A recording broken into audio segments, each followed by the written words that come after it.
कृष्णा, हरे कृष्णा। तो आप सब भक्तों का हार्दिक स्वागत है। आज बहुत ही पावन तिथि है, श्रीमती राधा रानी का प्राकट्य दिवस है और इस विषय पे विशेषकर श्रीमती राधा रानी के विषय में जानना हो तो श्री चैतन्य चरितामृत में बहुत सुंदर तत्व और उनके महाभाव, प्रेम इत्यादि की जगह जगह पे लीलाएं हैं, क्योंकि श्री चैतन्य महाप्रभु स्वयं राधा रानी के भाव में आए हुए कृष्ण हैं। और लेकिन श्रीमद् भागवतम के अंदर हम देखते हैं कि जो कि हमारे लिए सबसे बड़ा प्रमाण है, जिसको श्री चैतन्य महाप्रभु ने कहा, वहाँ पे तो राधा रानी का नाम ही नहीं आता है ना। तो एक विषय है कि भाई राधा रानी, सब जानते हैं राधा रानी का नाम क्यों नहीं लिया सुखदेव गोस्वामी ने, क्योंकि अगर वो राधा रानी का नाम लेते तो श्रीमद् भागवत कथा समाप्ति नहीं होती, वो भावावेश में आ जाते, एक्सटेसी में आ जाते।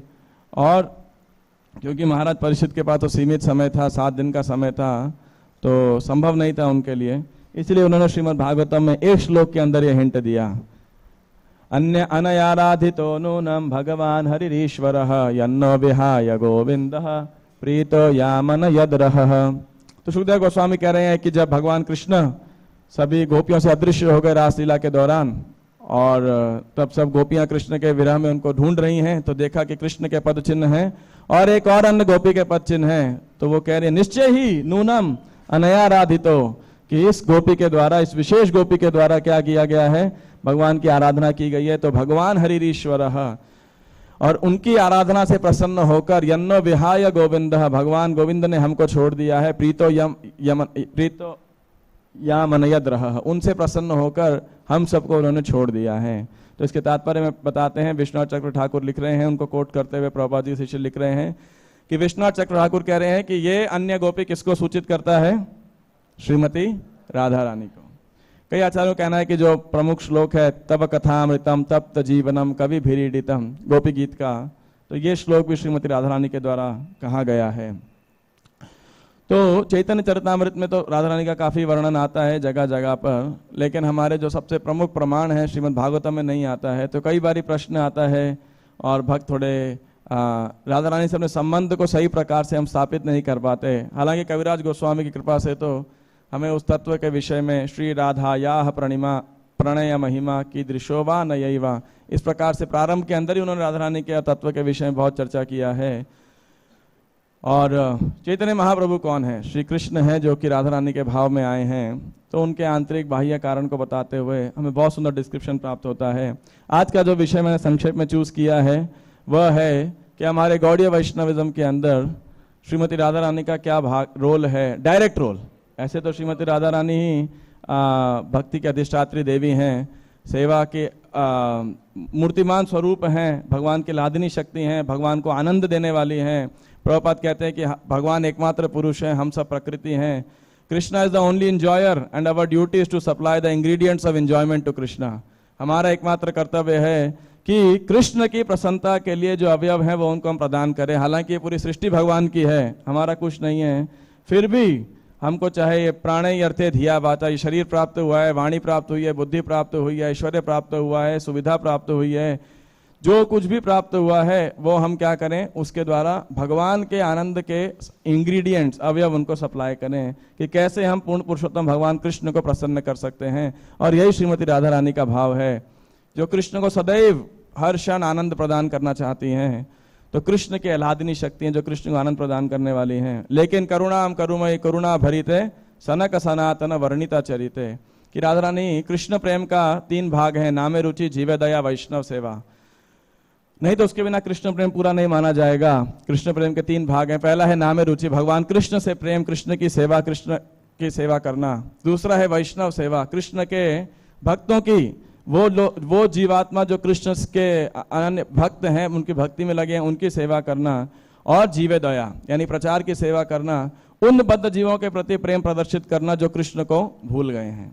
तो इसको कृष्ण प्रेम कंप्लीट माना जाएगा। यानी हम कृष्ण को, कृष्ण के स्वांशों को और कृष्ण के विभिन्न अंशों को, एक प्रकार से, मतलब नॉट इन टेक्निकल सेंस, लेकिन जो कृष्ण से जुड़े हुए हैं या जो कृष्ण को भूल गए हैं, अलग हो गए हैं, उन सब से प्रेम करना जो है, ये वैष्णवता, ये कृष्ण प्रेम पूर्ण रूप से है। और राधा रानी जो है वो इसकी पूर्ण अभिव्यक्ति है, पूर्ण मूर्तिमान स्वरूप है। तो हमारे जो श्री चैतन्य मनोभीष्टम स्थापितम ये न भूतले स्वयं रूपः कदा मह्यम ददाति स्वपदांतिकम। हमारे सब गोस्वामियों के लीडर कौन है? श्री रूप गोस्वामी। और रूप गोस्वामी एक बारी टेर कदम नामक स्थान में कितने भक्त लोग गए हैं? तो ज़्यादा भक्त नहीं गए। फिर भी कभी आप वृंदावन जाएं तो बरसाना नंदगांव के पास में जगह आती है टेर कदम, बहुत सुंदर स्थान है। गोपाष्टमी के दिन बहुत सुंदर उत्सव होता है वहाँ पर, और वहाँ पे कृष्ण भगवान टेर लगाया करते थे, अपने गायों को बुलाया करते थे। और वहीं पर रूप गोस्वामी की भजन कुटीर तो उस समय नहीं कहना चाहिए, बाद में बनाई गई इस लीला के बाद में, लेकिन रूप गोस्वामी वहाँ भजन किया करते थे। और ऐसा कहा जाता है वहीं पे उन्होंने भक्ति रसामृत सिंधु और अन्य कुछ ग्रंथों का संकलन किया। तो रूप गोस्वामी वहाँ भजन कर रहे थे और वहाँ सनातन गोस्वामी आए। सनातन गोस्वामी उनके बड़े भाई भी हैं और सभी वैष्णव में अग्रगण्य हैं। तो रूप गोस्वामी की इच्छा हुई कि क्यों ना मैं सनातन गोस्वामी के लिए क्या बनाऊं, खीर बनाता हूँ और उस खीर को सनातन गोस्वामी को अर्पित करूँगा। लेकिन वो तो बाबा हैं, ना दूध है, ना चावल है, ना चीनी है, कैसे बनाएंगे सब। तो ऐसा विचार ही कर रहे थे तो एक ग्वालिन लड़की वहाँ पे आई और बोली, बाबा तुम क्या भजन कर रहे हो? तुम अपने के लिए मधुकरी मांगने भी नहीं जाते। देखो मैं तुम्हारे लिए क्या लेके आई हूँ, खीर बनाने का सारा सामान लेके आई हूँ। तो रूप गोस्वामी बड़े प्रसन्न हो गए। ठाकुर जी ने भेज दिया सनातन गोस्वामी, मेरी इच्छा थी सनातन गोस्वामी को प्रसन्न करने की, अब लेकिन बनाए कैसे, है ना। तो उस लड़की ने बोला, यदि आप आज्ञा दे तो मैं तुरंत खीर बना देती हूँ। तो उन्होंने बड़े और भी खुश हो गए। तो और जब बिल्कुल झटपट मिनटों के अंदर उन्होंने खीर बना दिया। और ऐसा खीर था, रूप गोस्वामी जब तक सनातन गोस्वामी को मतलब रिसीव करते, सत्कार करते, उनका स्वागत करते, उतने में वो खीर की महक इतनी अद्भुत सब दिशाओं में फैल गई और वो लड़की वहां से अदृश्य हो गई। तो रूप गोस्वामी आए, देखा खीर तो बिल्कुल तैयार है, बिल्कुल फर्स्ट क्लास एकदम, लेकिन वो लड़की वहां पे है नहीं। तो ठीक है ना, ध्यान ही दिया, चली गई होगी। और फिर उन्होंने भगवान को भोग लगाया उस खीर को और फिर सनातन गोस्वामी को खिलाया। और सनातन गोस्वामी ने जैसे ही उसको चखा, चखते वो भावावेश के अंदर आ गए कि ऐसी खुशबू, ऐसा स्वाद जो है तो ये तो अद्भुत होगा। तो उन्होंने पूछा, ये खीर किसने बनाई है? तो उन्होंने पूरी कथा सुनाई कि ऐसे मेरी इच्छा थी लेकिन कोई सामग्री नहीं थी, ऐसे एक ब्रज लड़की आई और वो बना के गई। तो सनातन गोस्वामी समझ गए, हे रूप तुम जानते हो कौन थी वो लड़की? बोले नहीं। बोले वो श्रीमती राधा रानी थी जो स्वयं खीर बना के गई हैं। और फिर उन्होंने उनको समझाया कि ये शोभा नहीं देता है, हम यहाँ पे जो है राधा कृष्ण की सेवा करने के लिए आए हैं, उनसे सेवा लेने के लिए नहीं आए हैं। आप मधुकरी करने जाया करो। अगर आप खाली भजन करोगे, मधुकरी नहीं करोगे तो स्वयं भगवान को आके आपकी सेवा करनी पड़ेगी। तो समझाया। फिर रूप गोस्वामी ने भजन कुटीर बनाया और मधुकरी करने लगे। लेकिन राधा रानी जो है, ऐसा नहीं सोचना चाहिए हमें कि हमारे संप्रदाय के अंदर राधा रानी का कोई रोल नहीं है। इतना अधिक चर्चा नहीं होती है इस विषय के ऊपर, या होती भी है तो थोड़ा, क्योंकि प्रभुपाद जी भी इस विषय पे रिजर्व रहते थे। एक बारी किसी ने बोला कि प्रभुपाद जी को कि राधा कृष्ण की रासलीला के बारे में वर्णन कीजिए। तो प्रभुपाद जी ने ज़्यादा ध्यान नहीं दिया और प्रभुपाद जी ने नम्रता से बोला, आई एम नॉट क्वालिफाइड, मैं बोलने के योग्य नहीं हूँ। तो और जिद किया तो प्रभुपाद, नहीं वी आर नॉट क्वालिफाइड। फिर प्रभुपाद जी जब दोबारा जिद किया तो प्रभुपाद जी ऐसा बोले कि I am not, you may be qualified to hear but I am not qualified to speak. क्योंकि ये बहुत ही दिव्य लीला है, मुक्त आत्माओं के लिए है ये। तो यदि हम काम क्रोध लोभ मद मत्सर्य से अभी छूटे नहीं हैं तो इस प्रकार की लीलाओं पे ज़्यादा चर्चा नहीं की जाती, विशेषकर पब्लिक प्लेटफॉर्म के ऊपर, क्योंकि लोग सहजिया बन जाते हैं। और आजकल तो मीडिया के ऊपर इतने गलत सीरियल बन रहे हैं जिसके ऊपर पूर्ण रूप से जो है इसको इतिहास को या भगवान की लीलाओं को डिस्टॉर्ट किया जा रहा है बुरी तरीके से। तो और भी ज़्यादा पब्लिक प्लेटफॉर्म पे इसको डिस्कस करना थोड़ा जो है संवेदनशील हो जाता है। लेकिन हमारे संप्रदाय के अंदर श्रीमती राधा रानी का जो है हर कदम कदम पे विशेष, ऐसा चैतन्य महाप्रभु स्वयं श्रीमती राधा रानी के भाव में है, लेकिन फिर भी आप देखिए कि राधा रानी प्रकट रूप से हमारे आंदोलन के अंदर है। इसके बाद में दूसरी लीला होती है कि रघुनाथ दास गोस्वामी हमारे प्रयोजन आचार्य हैं और वो राधा कुंड पे भजन किया करते थे। श्री गौरांग महाप्रभु ने उनको एक गुंजमाला दिया था और एक गोवर्धन शिला दिया था।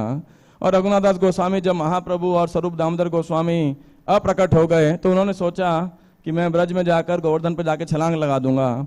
लेकिन वो गुंजमाला और जो गोवर्धन शिला थी, इससे ये सिद्ध हो गया कि महाप्रभु ने उन्हें जब दिया था उसी समय कि उनको गोवर्धन में वास और श्रीमती राधा रानी का आश्रय ग्रहण करने को बोला है, तो उन्हें ब्रज में जाता हूँ, रूप और सनातन से मिलके आज्ञा लेकर के गोवर्धन पर जाके सुसाइड कर लूँगा। तो ऐसा विचार किया था उन्होंने। लेकिन रघुनाथ दास गोस्वामी जो है तो आए ब्रज के अंदर और रूप और सनातन गोस्वामी को बताया अपना विचार, तो उन्होंने मना किया। बोले आप महाप्रभु के अंत्य लीला के साक्षी थे, आपको स्वरूप दामोदर गोस्वामी की सारी डायरीज को एक्सेस था, आप उनकी अंत्य लीला का वर्णन कीजिए।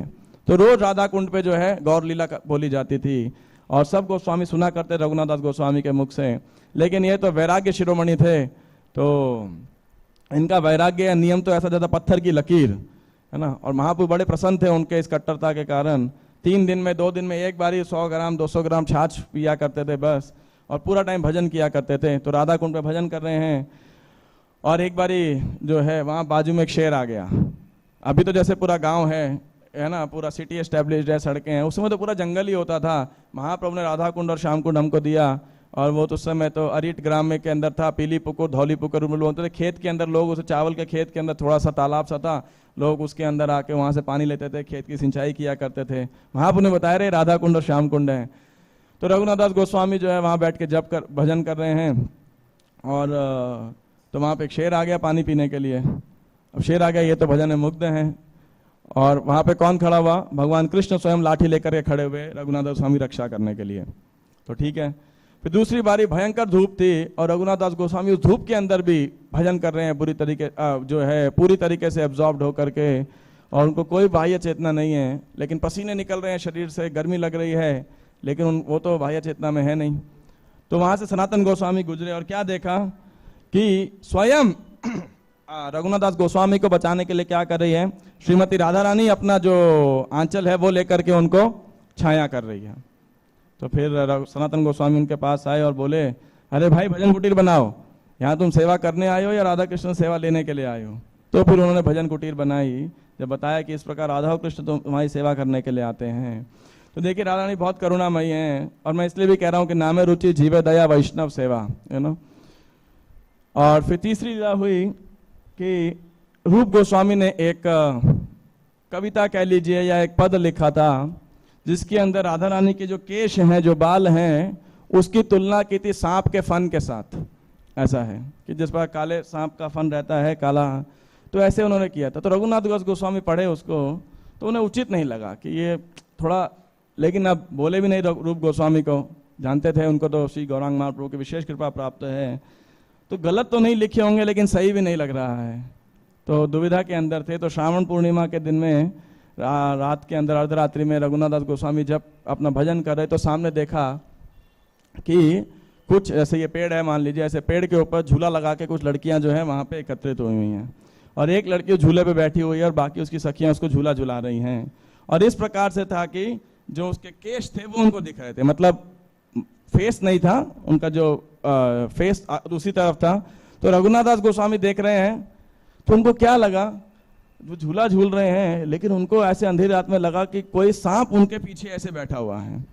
हालांकि वो तो बहुत लंबी, क्या बोलते हैं जो माताओं के रहता है, चोटी, और बिल्कुल काले शाइनिंग बाल, एकदम बहुत सुंदर केश राधा रानी के, और अच्छे से गुथे हुए, और तो उनको लगा कि पीछे कोई सांप है। तो वो भागे और चिल्लाए, अरे लड़की तुमको पता नहीं है, तुम्हारे कमर पीठ के ऊपर जो है सांप तुम्हारे पीछे रेंग रहा है। तो पास जाकर के जब बोले, तो सब जो सखियां थी वो हंसने लगी, और फिर उन्होंने देखा कि ये क्या है, ये तो सांप नहीं है, ये तो केश है। और जैसे उन्होंने देखा केश है, तो क्या हुआ, वो सारा दृश्य वहां से अदृश्य हो गया, कोई भी माताजी वहां पे नहीं थी। और तो वो समझ गए कौन थी ये लड़की, ये स्वयं श्रीमती राधा रानी थी, जो रूप गोस्वामी के वक्तव्य को सिद्ध करने के लिए कि रघुनाथ दास गोस्वामी को कोई संदेह ना रहे, उस संदेह को दूर करने के लिए स्वयं आके उन्होंने जो है दर्शन दिया, और उनको जो है ये पुष्ट किया कि यह उपमा बिल्कुल सही है, बिल्कुल सही प्रकार से है। फिर उसके बाद में, तो ये लीला तो सब जानते ही हैं श्यामानंद पंडित के विषय के अंदर। इनका पहले नाम था दुखी, अंबिका कालना में आते हैं और दीक्षा लेते हैं हृदय चैतन्य से, और वो उनका नाम क्या रखते हैं, कृष्णदास, और बोलते हैं वृंदावन में जाओ, जीव गोस्वामी से जो है आप शिक्षा ग्रहण करो। तो ठीक है, भेज देते हैं, और वृंदावन में आते हैं कृष्णदास, और इनकी विशेष जो है वृंदावन में ब्रज भाव को सुन करके, गोस्वामियों के आज लीलाओं को पढ़ के जीव गोस्वामी से शिक्षा प्राप्त करके उनके अंदर बड़ी रुचि थी जो है कि मैं राधा गोपीनाथ की निकुंज में सेवा करूं। मोरे अभिलाष विलास कुंजे दियो वास, क्या है, नयने हेरिबो सदा युगल रूप राशि, यही निवेदन धर सखीर अनुगत कर, सेवा अधिकार दिए करो निज दासी। तो उनकी ऐसे रुचि बहुत जागृत हो गई ब्रज के अंदर, सब गोस्वामी ग्रंथ पढ़ के और जीव गोस्वामी शिक्षा प्राप्त करते हुए। तो उन्होंने जीव गोस्वामी को अपनी इच्छा व्यक्त की कि मेरे अंदर ऐसी प्रबल इच्छा हो रही है तो मैं क्या करूं। तो उन्होंने बोला आप जाओ और निकुंज का मार्जन करो, श्री विग्रहारा धन नित्य नाना श्रृंगार तन मंदिर मार्जना दो, वहां पे जाके आप जो निकुंज की सेवा करो। तो बिल्कुल अर्ली मॉर्निंग, मतलब जब रात्रि समाप्त हो रही है तो उस समय जाते थे, बड़े ध्यान से बड़े प्रेम से जो है पूरे कुंज को साफ किया करते थे। और जब ऐसे प्रतिदिन नियमित रूप से करते तो क्या हुआ, राधा रानी का ध्यान आकर्षित हो गया। क्यों? क्योंकि मेरा निकुंज साफ कर रहा है। तो उन्होंने सोचा कि इसको कृपा देनी होगी। तो एक रात क्या हुआ, जब राधा और कृष्ण सब सखियां लीला कर रहे थे तो राधा रानी का नुपुर वहां गिर जाता है या छोड़ देती हैं। और अगले दिन सुबह कृष्णदास आते हैं, सफाई करते हैं, उन्हें नुपुर प्राप्त होता है। बड़ा कीमती बड़ा दिव्य नुपुर है ये तो।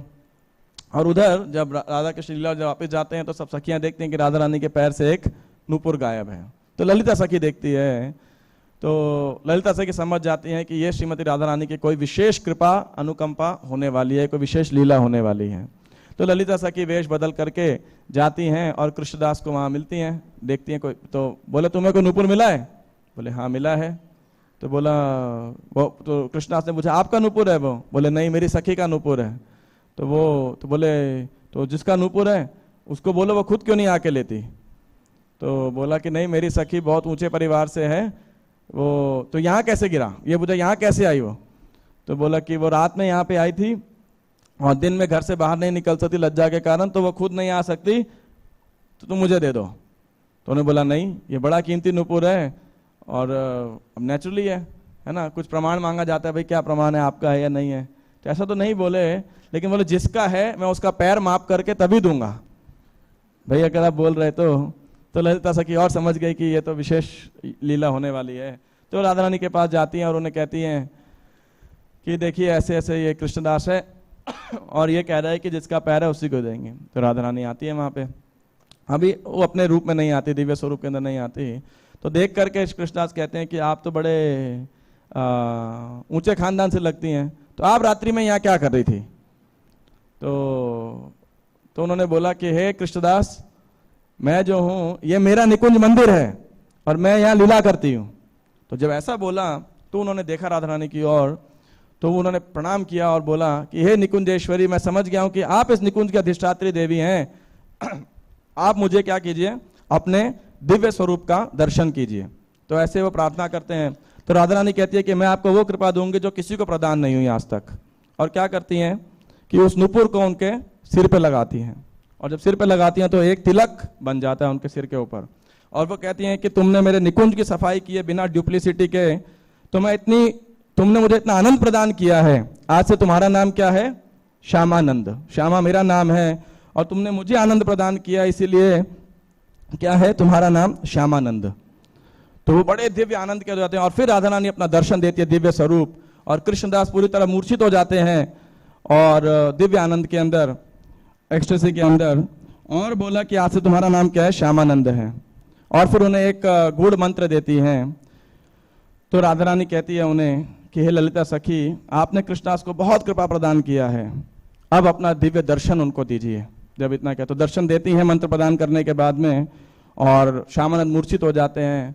और कुछ समय बाद में तो अब ये जो घटना थी ये तुरंत पूरे ब्रज में फैल जाती है कि ऐसे देखो कृष्णदास के सर के ऊपर राधा रानी ने अपना नुपुर लगाया है और ऐसे उनका नाम श्यामानंद हो गया है। और ये घटना जीव गोस्वामी तक भी पहुंचती है और कृष्णदास यानी श्यामानंद भी आते हैं, पूरी घटना बताते हैं। तो जीव गोस्वामी बहुत प्रसन्न होते हैं, उनका आलिंगन करते हैं, उन्हें आशीर्वाद देते हैं, कहते हैं कि तुमने अपने भजन की पूरी सार्थकता कर ली है। तो ठीक है, अब ये समाचार चले जाता है कहाँ तक? बंगाल तक, अंबिका कालना तक, हृदय चैतन्य के पास। उन्हें बड़ा क्रोध आता है कि भाई जीव गोस्वामी का शिक्षा देने के लिए भेजा था और ये उन्होंने तिलक चेंज कर दिया, उसका नाम चेंज कर दिया, ये क्या तरीका है कि किसी प्रामाणिक गुरु के रहते हुए आप दूसरे को रीइनिशिएट कर दीजिए, ये तो बड़ा अपराध है। एक तो शिष्य भी नालायक और ऊपर से गुरुजी भी बिल्कुल जो है, तो उन्हें बड़ा क्रोध आता है। तो किसी किसी में वर्णन है कि श्यामानंद जाते हैं अंबिका कालना, लेकिन अधिकांश इतिहास किताबों में, ग्रंथों में वर्णन है कि हृदय चैतन्य से अंबिका कालना से आते हैं अपने कई शिष्यों को, पार्षदों को, महंतों को साथ लेकर के, क्योंकि बड़ी घटना हो गई ना ये एक, कि ऐसे तो गौड़ीय समाज के अंदर जो है कन्फ्यूजन फैल जाएगा बहुत ज़्यादा, एक गलत क्या बोलते हैं रेफरेंस सिद्ध हो जाएगा, एक गलत आधार सिद्ध हो जाएगा, प्रमाण सिद्ध हो जाएगा कि ऐसा कर सकते हैं। तो वे आते हैं और वो श्यामानंद पंडित को बहुत डांट लगाते हैं कि अरे भाई ये सब तुमने अपना नाम बदल लिया, अपना ये कर लिया, किसकी उससे कर रहे हो। वो बड़े हाथ जोड़ के बड़े समर्पण की भावना से कहते हैं कि भाई आपकी कृपा से सब गुरु महाराज ये हो रहा है। उन्हें और गुस्सा आता है, मेरी क्या कृपा, एक तो नाम बदल लिया और सब बदल लिया। और उसके बाद में जीव गोस्वामी पे क्रोध था लेकिन उतना नहीं कर रहे थे, तो उन्होंने बोला कि ये तिलक तुम्हें किसने दिया है। अब ये तो बताया नहीं कि ऐसे राधा रानी ने दिया है। तो बोले ये ढोंगी है, हम तुम्हारे तिलक को मिटाएंगे और अगर ये वापस आ गया तो हम तब प्रमाणित होगा कि तुम ये, अगर ये नहीं मिटा तो प्रमाणित हो जाएगा कि ये तुम सही हो। तो ठीक है। अब वो उनको बड़ा दुख लग रहा था कि ऐसे हो रहा है।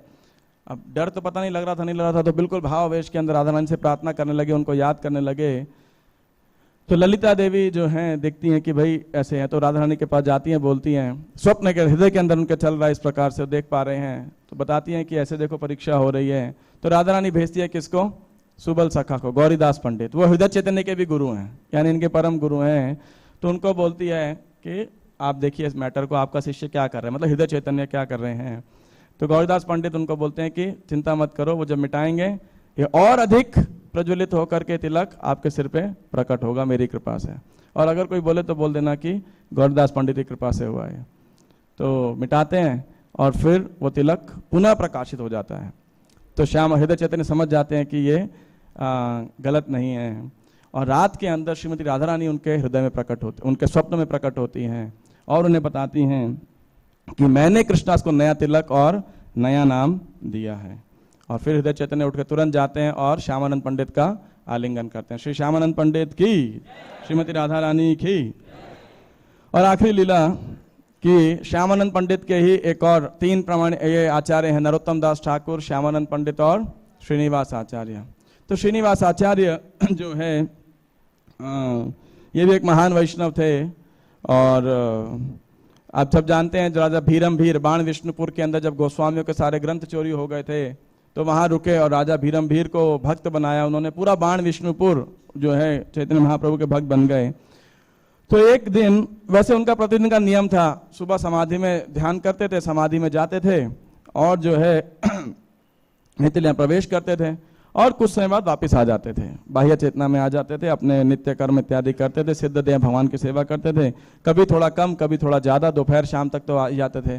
तो एक दिन ऐसा हुआ समाधि में गए बहुत, और जब सिद्ध देह के अंदर राधा कृष्ण की सेवा कर रहे थे तो दोपहर हो गई, शाम हो गई, आए ही नहीं बाहर। तो सबको चिंता होने लगी और जब पास गए तो कोई सांस भी नहीं आ रही, पूरा शरीर एकदम क्या बोलते हैं मतलब पत्थर जैसा जड़ हो गया जैसे। तो सबको लगा कहीं ऐसा तो नहीं कि शरीर छोड़ दिया उन्होंने।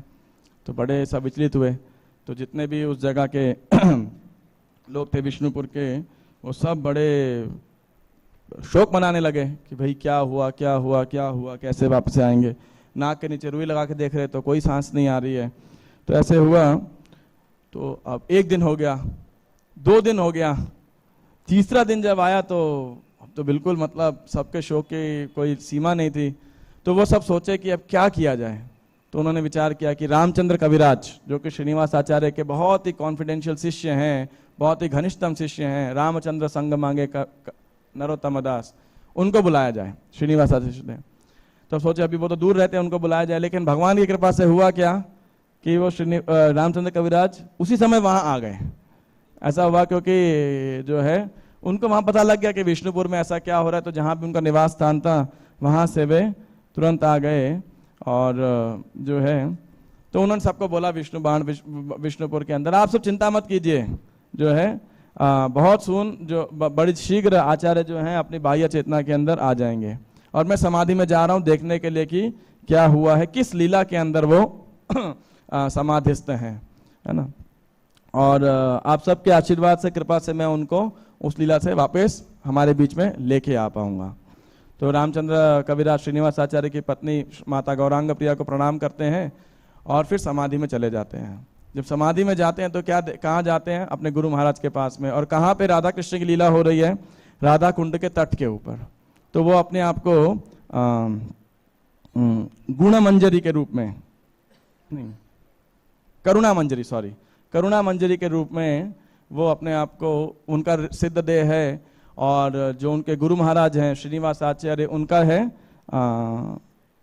मणि मंजरी जो है। तो उनको वो देखते हैं और देखा कि राधा कृष्ण की लीला हो रही है और सारी गोपियां को तलाश कर रही हैं, कुछ खोज कर रही हैं।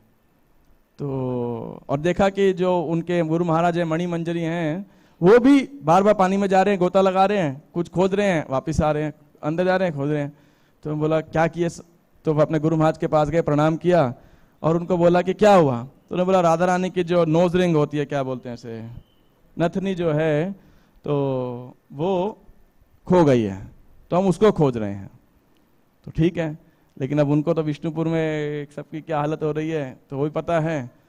तो अपने गुरु महाराज को प्रणाम करके, उनका याद करके कि मैं आपकी कृपा से आपको असिस्ट कर पाऊं, तो वो पानी में गोता लगाते हैं और थोड़ी सी देर के अंदर उनको एक कमल के पत्ते के नीचे वो राधा रानी की जो नोज रिंग है, नथनी है, वो प्राप्त हो जाती है। और फिर वो क्या करते हैं? अपने गुरु महाराज यानी मणि मंजरी को देते हैं। और मणि मंजरी क्या करती है? उन्हें गुण मंजरी को देती हैं, जो गोपाल भट्ट गोस्वामी हैं, और गुण मंजरी श्रीमती राधा रानी को देती हैं। तो राधा रानी बहुत प्रसन्न हो जाती हैं और इन मणि मंजरी के लिए क्या करती हैं? वो अपना चबाया हुआ पान जो है, तांबुल है, वो उनको देती हैं। और जब ऐसा हो जाता है तो देखिए इसमें एक महत्वपूर्ण बात है कि आध्यात्मिक जगत में जाने के बाद भी जो गुरु परंपरा का माध्यम है वहां भी रहता है, क्योंकि इस गुरु परंपरा के माध्यम से दासों का दास बनने में ही आध्यात्मिक आनंद है। सेवा तो हो जाएगी लेकिन आध्यात्मिक आनंद नहीं रहेगा यदि हम स्वतंत्र बनना चाहेंगे, यदि हम ये सोचेंगे कि हम अपने आध्यात्मिक गुरु से या वरिष्ठ वैष्णव से भी ऊंचे हो गए हैं। तो हो सकता है सेवा हो जाए, है ना, सेवा बहुत बढ़िया से भी हो जाए, लेकिन हमारा हृदय फिर भी उसके अंदर आध्यात्मिक आनंद नहीं आने वाला। तो श्रीमती राधा रानी इस प्रकार से देती हैं। और जैसे ही उनको पान प्राप्त होता है, श्रीनिवास आचार्य विष्णुपुर के अंदर और रामचंद्र कविराज दोनों बिल्कुल एक हुंकार करते हुए जो है बाहर प्रकट होते हैं। तो सब बड़े खुश हो जाते हैं, है ना। तो इधर श्रीनिवास आचार्य बाह्य चेतना में आते हैं और जोर से हुंकार करते हैं, गर्जना करते हैं। इधर रामचंद्र कविराज भी ऐसे ही गर्जना करते हैं। और ऐसा देख के सब विष्णुपुर के जो सदस्य हैं, जो लोग हैं, बड़े भक्त लोग हैं, वो बड़े सांत्वना होती है उनको। और फिर कीर्तन करने लगते हैं, खूब खूब नृत्य होता है आनंद के अंदर सब। और तभी देखते कीर्तन के बीच में एक अद्भुत महक, खुशबू जो है वहां पे सुगंध आने लगती है। सब देखे कि क्या हुआ, किसी को समझ नहीं आ रहा है कि कहाँ से सुगंध आ रही है इतनी अद्भुत। तो उस समय जो है श्रीनिवास को याद आता है, श्रीनिवास आचार्य को, कि मेरे को श्रीमती राधा रानी का क्या प्राप्त हुआ था? पान, तांबुल प्राप्त हुआ था। तो एक कपड़े में बांध के लेकर के आए थे वो। तो उस कपड़े को खोला तो उसके अंदर वह दिव्य पान निकलता है ना। और जो है सब समझ आते और सब देख के आश्चर्यचकित कि ये आध्यात्मिक जगत का आया हुआ जो है श्रीमती राधा रानी का तांबुल है। कैसे आध्यात्मिक जगत से भौतिक जगत के अंदर आया, और सब आश्चर्यचकित होते हैं। और जो श्रीनिवास आचार्य हैं वो रामचंद्र कविराज को देते हैं और अन्य सब भक्तों को वो पान का जो प्रसाद है एक तरीके से वो बांटते हैं। जय श्रीमती राधा रानी की। तो अब हमें कुछ अभी 10 मिनट है मेरे पास में, तो कुछ महत्वपूर्ण चीज है आज के लिए कि देखिए ये भक्ति सिद्धांत सरस्वती ठाकुर कहते हैं, others worship Radha due to her connection with Krishna, but we worship Krishna only because of her connection with Radha Rani। तो भक्ति सिद्धांत सरस्वती ठाकुर कहते हैं कि राधा रानी का असली भक्त कौन है? राधा रानी, कई लोग बोलते हैं हम राधा रानी के भक्त हैं, है ना, और खूब राधे राधे जपते हैं, अच्छी बात है। ब्रज में तो खैर सब जानते ही हैं कि वृंदावनेश्वरी श्रीमती राधा रानी है, तो ब्रजवासियों की बात और छोड़िए, लेकिन उसके अलावा भी कई लोग ऐसा सोचते हैं। लेकिन भक्ति ठाकुर कहते हैं कि राधा दास्यम या राधा रानी की सेवा तो केवल गौड़ियों वैष्णवों का प्रेरोगेटिव है, केवल और केवल उनका जो है ये अधिकार है वास्तविकता में, या उनकी क्या बोलते हैं जो उत्तराधिकारी मतलब धरोहर है। कैसे? क्योंकि कृष्ण करते हैं राधा रानी की उपासना, तो यानी जो राधा रानी की उपासना कर रहा है वो किसके पद चिन्हों को फॉलो कर रहा है? वो कृष्ण के पद चिन्हों को फॉलो कर रहा है, तो वो कृष्ण का भक्त हुआ। और हम कृष्ण की उपासना कर रहे हैं। क्यों? हमारी कृष्ण में कोई रुचि नहीं है, ऐसा है। गौड़ीय वैष्णव को कृष्ण से कोई लेना देना नहीं है ना। उनके रुचि तो किसके अंदर है? श्रीमती राधा रानी की कृपा के ऊपर है। लेकिन राधा रानी किसकी सेवा कर रही हैं? वो इस लंपट कृष्ण की सेवा कर रही हैं। तो इसीलिए जो है गौड़ीय वैष्णव क्या करते हैं? राधा रानी के पद चिन्हों का पालन करते हैं और कृष्ण की सेवा करते हैं। तो हालांकि प्रभुपाद जी ने इंटरसेट वो कृष्णा कॉन्शियसनेस बोला, क्योंकि कृष्णा कॉन्शियसनेस, कृष्ण भावना की जो स्वरूपिणी है वो कौन है? श्रीमती राधा रानी है। तो ऐसा भक्त ठाकुर बोलते हैं, है ना। थोड़ा इजोटेरिक लग सकता है, लेकिन वास्तविक भाव गौड़ीय वैष्णवों का जो है वो ये है कि हम कृष्ण की उपासना इसलिए करते हैं क्योंकि उनका कनेक्शन राधा रानी के साथ है ना। फिर प्रभुपाद जी के विषय में अगर हम देखा जाए तो प्रभुपाद जी कहाँ कुछ बोले राधा रानी के विषय में? ऐसे चैतन्य चेतन प्रभुपाद जी ने सब तात्पर्य वगैरह दिए हैं, प्रभुपाद जी ने अपने शिष्यों को पारंगत किया है। लेकिन ये जो प्रसंग आता है, जब प्रभुपाद जलदूत के ऊपर होते हैं और बोस्टन हार्बर पहुंचते हैं, तब ये प्रार्थना लिखते हैं, कृष्ण तब पुण्य हबे भाई, ए पुण्य करिबे जबे राधा रानी खुशी हबे, ध्रुवाती बोली तो माता, ध्रुवाती बोली तो माता। तो अग्निदेव प्रभु से मैंने इस बात को सुना था, और जो लॉजिकली बहुत उत्तम लगता है कि कृष्ण तव पुण्य हबे भाई। ये तो कविता प्रभुपाद जी ने लिखी जलदूत के ऊपर, वहां कोई और नहीं था। और अन्य जितने भी आगे के 8-9 स्टैंजा हैं, प्रभुपाद जी कृष्ण को संबोधित कर रहे हैं उसके अंदर। तुमी मोर चिर साथी, भूलिया मायार लाथी, खाई आची जन्म जन्मांतरे, आजी पुनः ए सुजोग, जदि होय जोगा जोगा, तबे पारी तुम्हें मिली बारे। तो फिर स्वाभाविक है कि पहला प्रसंग भी कृष्ण के लिए संबोधित करना होना चाहिए ना। तो अग्निदेव प्रभु कह रहे थे कि ये जो ट्रांसलेशन है इसका थोड़ा सा सही नहीं है, तो उन्होंने एक अन्य ट्रांसलेशन दिया। वो कह रहे हैं कि कृष्ण तब पुण्य हवे भाई, ए पुण्य करीबे जबे राधा रानी खुश हो गए। हे भाई कृष्ण, क्योंकि आगे भी जो है प्रभुपाद जी कृष्ण को भाई और साथी के रूप में संबोधित करते हैं। वो कह रहे हैं कि हे कृष्ण, ए पुण्य करीबे जबे, आपका ऑस्पिशियसनेस, आपके लिए पुण्य तब होगा जब राधा रानी आपसे प्रसन्न होंगी। ध्रुव अति बोली तो माता, ये मैं आपको कह रहा हूं। ऐसा उनका जो है एक ट्रांसलेशन था, और वैसे तो हमारे सिद्धांत के अनुसार ये बिल्कुल उचित है। और राधा दामोदर बस पार्टी जब थी तो एक वहां पे बहुत सुंदर राधा दामोदर के विग्रह थे। ये कथा मैंने पिछले साल भी कही थी। और तो प्रभुपाद जी वो बस पार्टी के अंदर दामोदर ट्रेवल किया करते थे, और विष्णु जन स्वामी उनका बहुत सुंदर श्रृंगार किया करते थे, बहुत सुंदर मिष्ठान बनाया करते थे, भक्तों को, बुक डिस्ट्रीब्यूटर्स को खिलाते थे। तो प्रभुपाद जी को जब उस बस के अंदर दर्शन कराने के लेके गए, तो राधा दामोदर के सौंदर्य को देख के प्रभुपाद भी एकदम प्रभावित हो गए, प्रणाम किया उनको, बहुत आनंदित हुए। और समहाउ ऐसा था कि राधा रानी का चरण दिख रहा था, या तो लहंगा छोटा था या जो भी था किसी कारण से। तो शायद तमाल कृष्ण महाराज जब देखा तो उन्होंने ऐसा पूछा या कुछ तो, या ढकने का प्रयास किया, तो प्रभुपाद जी ने ऐसे बोला, don't you want to see Radha Rani's lotus feet, कि क्या आप राधा रानी के चरण नहीं देखना चाहते हैं? ये एकमात्र एविडेंस है। उसके बाद में प्रभुपाद हमने लेटर्स के अंदर अपने उसके अंदर मना किया कि राधा रानी के चरण किसी को नहीं दिखाने चाहिए। और तभी हमने कई साल से इस्कॉन जीबीसी ने जब से ये रेजोल्यूशन पास किया, हमने भी बंद कर दिया है उसे, और अन्य कई मंदिरों में बंद कर दिया है कि राधा रानी के चरण बहुत ही दिव्य हैं, उनका दर्शन केवल कृष्ण कर सकते हैं, हमारे पास वो योग्यता अधिकार नहीं है। लेकिन फिर भी गौड़ीय वैष्णव श्रीमती राधा रानी की कृपा प्राप्त करने के लिए लालायित रहते हैं हमेशा, हालांकि वे जानते हैं हमारे अंदर योग्यता कोई नहीं है। और आज के दिन नॉर्मली में हमेशा जब भी आचार्यों का आविर्भाव तिरुभाव होता है, भगवान का आविर्भाव, विष्णु तत्व का आविर्भाव होता है, तो मैं हमेशा प्रश्न पूछता हूँ कि आप क्या गिफ्ट देने वाले हैं? नॉर्मली जब किसी का जन्मदिन होता है तो हम गिफ्ट देते हैं ना, तो इसीलिए आज हमारा क्या उपहार है राधा रानी को, कि हम क्या देने वाले हैं उनको? हम दे भी क्या सकते हैं, कि दे सकते हैं, लेकिन फिर भी हमें प्रयास करना चाहिए। तो हम क्या दे सकते हैं? हम जो गिफ्ट श्रीमती राधा रानी हमको दे रही हैं उसको कम से कम स्वीकार कर ले हम सही प्रकार से।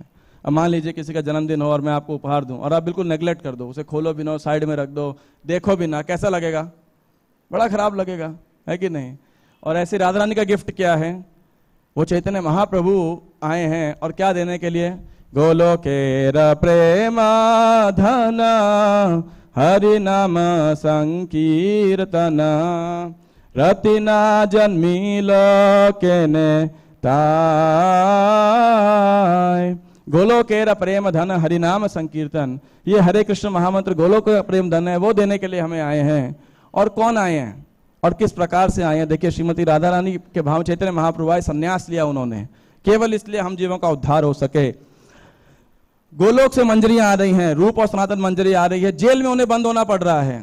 आप सोचिए, घर त्याग करके, अपने पद त्याग करके वृंदावन में जंगल के नीचे रह रहे हैं, क्यों? हमें यह ग्रंथ देने के लिए। आप सोचिए, गोलोक से मंजरियां आके नरोत्तम दास ठाकुर, श्यामानंद पंडित, श्रीनिवास आचार्य आ रहे हैं और पुस्तक वितरण कर रहे हैं। क्यों कर रहे हैं? हम लोगों के उद्धार के लिए। ये उनका उपहार है। जब हम भक्ति करें तो हमें बोझा नहीं समझना चाहिए, ये समझना चाहिए कि ये बहुत बड़ा उपहार हमें प्राप्त हुआ है। प्रभुपाद ने बुक लिखी Krishna Bhavanamrit, the matchless gift. Krishna Bhavanamrit एक अनुपम उपहार। ये उपहार किसका है? ये श्रीमती राधा रानी का उपहार है, ये कृष्ण का उपहार है। इसको जितना स्वीकार करेंगे, ये राधा रानी को सबसे ज्यादा संतुष्ट करेगा, ये प्रभुपाद को संतुष्ट करेगा, श्री कृष्ण को संतुष्ट करेगा, गौरांग महाप्रभु को संतुष्ट करेगा। तो इसलिए भक्ति के उस उपहार को हमें बोझा ना समझे, गंभीरता से लेना चाहिए, प्रीतिपूर्वकम भगवान कहते हैं उसे करना चाहिए, क्योंकि वो देखिए हमारे लिए क्या कर रहे हैं। और इसके बाद भी नहीं, इसके बाद इसको दूसरों को बांटने का प्रयास करना चाहिए जितना यथासंभव अपने सामर्थ्य के अनुसार। क्यों? क्योंकि राधा रानी का भाव क्या है? प्रभुपाद कहते हैं कि राधा कृष्ण की पूजा आपको कैसे करनी चाहिए? चैतन्य महाप्रभु के माध्यम से करनी चाहिए। तो राधा रानी का भाव क्या है? जैसे मैंने पहले बताया कि राधा रानी हमेशा कृष्ण को आनंद देना चाहती हैं, तो वे जानती हैं कृष्ण का आनंद किसमें है, कि कृष्ण के पास अधिक से अधिक गोपियां हो, कृष्ण के पास अधिक से अधिक भक्त हो। तो राधा रानी को बहुत दया आती है कि भौतिक जगत में सड़ रहे हैं, कृष्ण की सेवा क्यों नहीं कर रहे, कैसे इनका उद्धार होगा। तो जो प्रचार की सेवा है, चैतन्य महाप्रभु आए, ये राधा रानी का हृदय है, यू नो। तो इसीलिए प्रचार की सेवा, ये वास्तविक राधा दास्यम है, राधा रानी का भाव है। पुस्तक वितरण करना, प्रचार करना, हरिनाम संकीर्तन करना, ये राधा रानी का भाव है। कैसे अधिक से अधिक जीवों को ऑफर करा जाए अपने प्रियतम कृष्ण को, और कृष्ण आनंद हो सके, इस भावना से हम प्रचार करते हैं। इसलिए नहीं कि हमारी प्रसिद्धि बढ़े, हमारा साम्राज्य बढ़े, हमारे फॉलोवर्स बढ़े, इसलिए नहीं। प्रचारक का एक ही भाव होता है, गुरु परंपरा के आदेश के ऊपर कैसे हम गुरु परंपरा को, भगवान श्री कृष्ण को आनंद प्रदान कर सकें। जिस प्रकार भक्त इतनी सुंदर माला बनाते हैं, इतनी मेहनत करते हैं, रात रात जग करके फूलों की माला बनाते हैं और कृष्ण को अर्पित करते हैं। कृष्ण को तो क्या अर्पित करते हैं? राधा रानी को दीजिए, राधा रानी कृष्ण को अर्पित करेगी। लेकिन सर्वोत्तम माला क्या है? तमाल कृष्ण महान ने अपनी पुस्तक सर्वेंट ऑफ सर्वेंट में लिखा, जो उन्होंने प्रभुपाद जी को अर्पित किया, वो क्या थी? अ गार्लैंड ऑफ जीवास, कि जीवों की एक माला, बद्ध जीवों की माला, कि वो भगवान के भक्त बने, कृष्ण की सेवा करें। तो भगवान को क्या पसंद होगा? कृष्ण फूलों की माला या फिर जीवों की माला? नहीं, दोनों पसंद है उन्हें, है ना। और वो जीव भी पसंद है जिनके द्वारा माला बनाई गई है, वो जीव पसंद है जिनके पुष्पों से वो माला बनी है, जिन वृक्षों से। लेकिन फिर भी प्रभुपाद जी का ये भाव था, प्रहलाद महाराज का ये भाव था, गोपियों का ये भाव है। असली भाव ये है Hare Krishna, chant Hare Krishna and spread Hare Krishna. और ये अंतर्राष्ट्रीय कृष्ण भावनामृत संघ श्रीमती राधा रानी का विशेष उपहार है हमारे लिए। इस उपहार में हमको इसको खराब तो ना करे, कम से कम अगर अच्छा नहीं कर सकते तो कम से कम इतना हम कर सकते हैं, खराब ना करें। ये भक्तों का संग, ये हरे कृष्ण महामंत्र, भक्ति वेदांत तात्पर्य, ये मत श्रीमती राधा रानी की कृपा है हमारे ऊपर, और इसको हम स्वीकार करें और राधा रानी के पद चिन्हों को फॉलो करते हुए, उनकी आज्ञा का पालन करते हुए, श्री चैतन्य महाप्रभु के मूड को, भाव को समझते हुए श्रील प्रभुपाद की हम सेवा करें। जय श्रीमती राधा रानी की जय, श्रील प्रभुपाद की जय। निताय गौर प्रेमानंदे। हरि हरि बोल।